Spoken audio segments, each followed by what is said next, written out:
The beautiful thing about ivermectin is like the only thing that I keep hearing about is, it's like one of the safest that you can possibly take, drugs that you can possibly take on the planet. And the second thing is that I haven't heard of any downside of ivermectin. Is there a Yeah, but downside of ivermectin? ivermectin, in terms of its safety record, I mean, I think it's over 100 times safer than Tylenol. And, people don't think twice about taking Tylenol for aches and pains and headaches. The number of reported serious adverse events, are so rare that when they came after ivermectin in the United States for COVID-19, they had to make things up. They had to say, oh, we were flooded with what do you call it? Poison control was flooded with reports about ivermectin. It was all made up because there was no history of serious adverse events or deaths with ivermectin, and so it's actually one of the safest drugs that's ever been put on market. Uh, where I think close to 4 billion doses have been given. It's got decades of safety as a track record. And so it is one of the safest drugs that we have. It did win the Nobel Prize. And I can tell you, I'm using it a lot right now. And that's because I did a lot of research into ivermectin. I've read hundreds and hundreds of studies on ivermectin, discovered that there's a big body of research on ivermectin in use of cancer. But I've also got patients now who are taking ivermectin, who have Parkinson's disease, and now they're playing golf, and they were barely mobile, a month or two ago. And after a month of taking ivermectin, they're playing golf. They're getting their mobility back. And this is like, and they're taking all of the top of the line Parkinson's medications that weren't able to help them for years, and yet now they're seeing improvements that they haven't had in many years in ivermectin. Same thing with Lyme disease. Patients who've been suffering, with Lyme disease for decades, having, complete relief of joint pains, rheumatoid arthritis, acne, eczema. So a lot of inflammatory conditions, a lot of chronic inflammatory conditions. I had a patient with severe fibromyalgia, bedridden on eight pills of tramadol, just on maximum amounts of painkillers. Her life completely destroyed. She started taking ivermectin. By day 5, she was crying. She couldn't believe the relief she was getting with her severe fibromyalgia. She wrote to me. I put that story out on my Substack. So it is an incredible drug. So what It kind has of many applications, and not just cancer, but also anti-inflammatory and some of the autoimmune and even neurological diseases as well. what kind of dosage would a person like that use? For Parkinson's disease, for I can tell you, for inflammatory conditions, uh, I usually recommend 24 milligrams, which is two 12 milligram pills. Start with that, A day? try that for a few weeks, a day, yeah, once a day. Right. And that seems to address a lot of inflammatory conditions. For neurological conditions, you start to go a little bit higher, maybe 36 milligrams a day. And so I had actually my Parkinson's patients started seeing significant improvement at a dose like that, 30, 35 milligrams a day. Then I did increase the dose to about 50, 60 milligrams a day, and that's when they started seeing, really dramatic improvements. And so, there's a little bit of trial and error involved in the dosing. And of course, once you go over 50 milligrams, then you start getting into the cancer dosing. And, depending on how much cancer you have, how aggressive it is, and so on, that dose can vary. But an incredible drug. And not just taking it orally, but it has also amazing topical applications as well. So when you good old horse paste from Tractor Supply, people just start putting it on their skin, right? They start putting it on things and trying things. And then I get flooded with all these testimonials of people's skin cancers disappearing. They start putting it on basal cell carcinomas or squamous cell or even melanomas, and they see these lesions shrinking right before their eyes. And again, there's no research published on this, and yet people are trying it. They're seeing the results, and if after a few months of applying it topically, the skin cancer literally falls off. It falls off. It's gone. And people are treating all kinds of skin conditions. Severe acne. I've had some patients with this cystic acne, which is the worst type of acne you can have, seeing relief for the first time, and they've tried every medication there is out there. The dermatologist, prescribed them every medication. They've had no relief. They try ivermectin. They're seeing relief for the first time. So you can apply it Wow. topically as well. Some really incredible stories coming out. People with nodules, lipomas or lesions.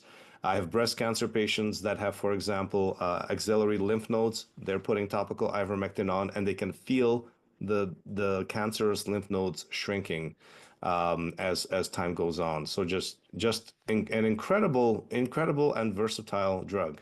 I've always looked at ivermectin, and I know you said it's a pharmaceutical product, but it was found originally. It wasn't found from the dirt in a Yes. natural process. So it is derived from a bacterium in the soil. I believe it's called Streptomyces avermitis. And it's I don't know if there's some sort of fermentation process that goes on, and then you could extract that, and that eventually, once you sort of process it a bit, it becomes ivermectin. So it is derived essentially from soil bacteria. Joe Rogan recently had Mel Gibson on, and it's so funny. Mel tells a story to Joe about three of his friends that were having cancer and all that, and they started using ivermectin. It was a fascinating story. I found out you have a connection to that story. Can you go ahead and tell us a little bit about that? Actually, I couldn't believe it either. It was a clip. I believe Chief Nerd had put it out, and I didn't know that Mel Gibson had done an interview with Joe Rogan. And so it's about a minute long clip, and Mel Gibson talks about three of his friends who had advanced stage cancers and have cleared their cancer, and he tells Joe Rogan with ivermectin and fenbendazole. It just right away it rang a bell because I started doing cancer patient consultations here in Edmonton, Alberta, in the summer as a health coach, as a cancer coach. And actually, one of my early patients was a sort of, Hollywood individual who said, Mel Gibson is one of my best friends. And I thought, okay, I mean, that's great. I treat everyone, the same way, regardless of who they are, where they come from, and so on. I thought it was a nice thing, but I didn't think anything of it.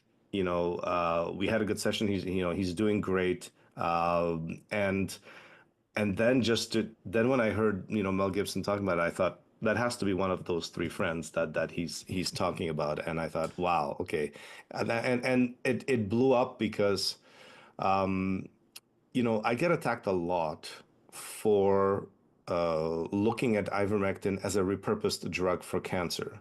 And I mean, there are hundreds of studies. I think someone actually did a search and account, and it was over 300 studies on ivermectin and cancer have been published in peer-reviewed literature.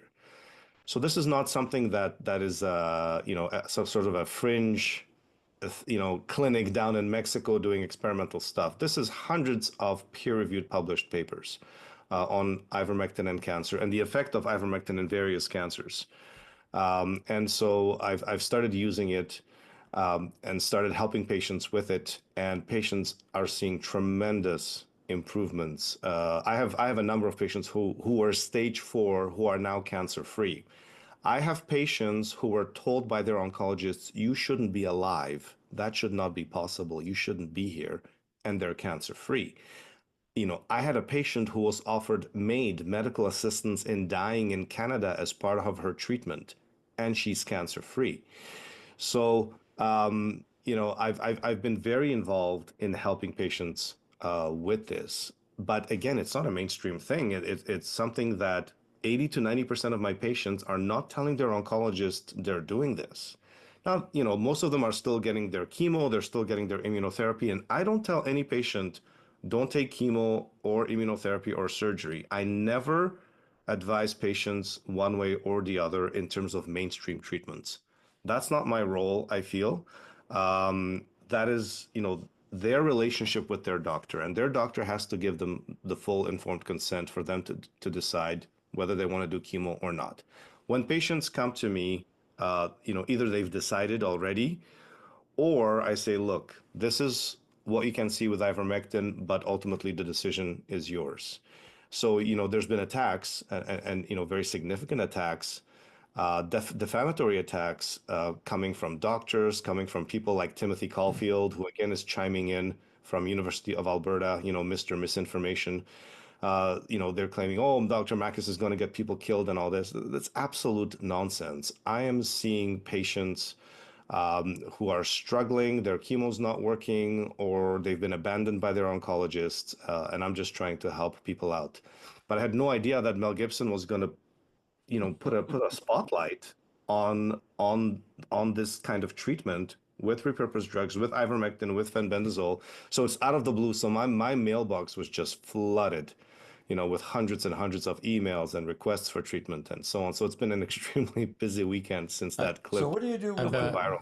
what do you do with the requests of those people that are asking, how do I get a hold of ivermectin?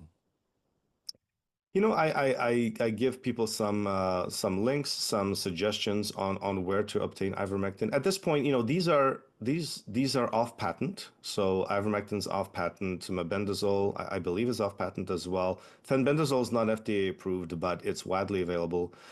So there's generic versions you can get from India. There are a number of really good pharmacies in India that you can order from. There are certain businesses in the United States and Canada that you can order from as well. So you can get access.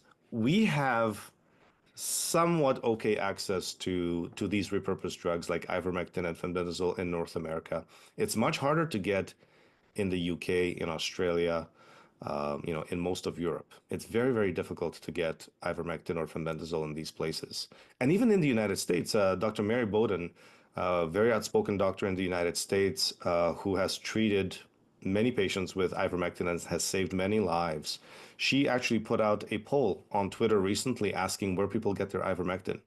And over 50% of people said they get their ivermectin from Tractor Supply, meaning they get the veterinary version because they can't get the human version. So that's still a problem. This is something that I'm working on. And if I do get to work with RFK Jr. and his team in the United States, I will push for access to be made available to ivermectin over the counter, things like fenbendazole, mebendazole. People should have access to safe medications, safe drugs that they can use for cancer and other indications. I have a question. I'm hearing a little bit of rumor out there that they're going to start requiring, for the Tractor Supply and for the animal, the horse paste, a prescription. Have you heard that too? Is that true? From what you know? I have heard that. Again, Dr. Mary Bowden did mention that a couple of days ago with the Tractor Supply. And, again, you can push people, but people will find a way. Oh, yeah, right? for sure. You can try to put in restrictions, but people will find a way to get it. And it really reminds me of communism. I mean, this is so out of the communist playbook where you basically something that's good, something that helps people, you essentially have to get it on the black market and you have to smuggle it in and you have to get it past the authorities. And that's what's happening right now. I still have 2 packages sitting in customs now for 3 months that I have no idea what happened to. I ordered some mebendazole and ivermectin from India, and it's just sitting in customs. They're really going out of their way to intercept these life-saving medications. There's I can tell you this. So I have some pediatric patients as well with some very, very aggressive cancers, and there's a young girl in Ireland, I believe, who's dying from a brain tumor, and the authorities there intercepted the medication that her parents bought to try to save her life, and she's getting worse, and she might die, and this is, I mean, these border agents, they're killing people.